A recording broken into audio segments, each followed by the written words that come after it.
ibintu bira uri gutampereza najya nkubwiye ngo numwuka mubi uburi gutukururuka no mu miryango iyo utegera Imana ngo usenge cyangwa se kugira ngo wegere Yesu Kristo aze mu buzima bwawe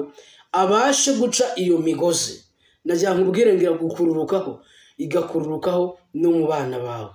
najya nkubwire ngo nta kindi cyaguhesha amahoro uretse kuba wagana inzira ya Yesu Kristo nta bundi butabazi bwagukuraho iyo myuka mibi y'abadayimoni uretse Yesu uretse amaraso ya Yesu nta kindi kintu cyagukuraho izo mbaraga Satani yakugabyo uretse kwegera Yesu ukinginga Imana hanyuma iyo migozi ikayica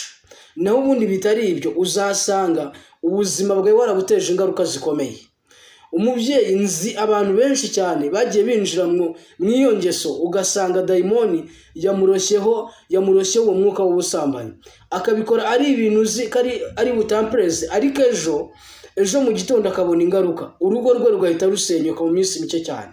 ni ukuvuga ngo iyo winjije uwo mwuka mu rugo rwawe ntabwo bishoboka ntabwo ushobora kubaka ngo rutere imbere ntabwo ushobora gutera imbere guteza imbere urugo rwawe nta nubwo abana bawe bazigera bata uwo mwuka kuko niba gukurira mu izo ngeso bazakura n'ubundi babona ingeso ukora babone ko atari ingeso nziza uwo mwuka ubabeho reka nkubwire akantu gato nigeze kuganira n'umwana muto ariko umbwira ati naje kugira ikibazo naje kugira ikibazo mbyarwa n'umubyeyi uwo mubyeyi ni ukuvuga ngo arangije ata umugabo kubera ingaruka z'ubusambanyi arangije aranjyana angejeje mu rugo akajya yinjiza abagabo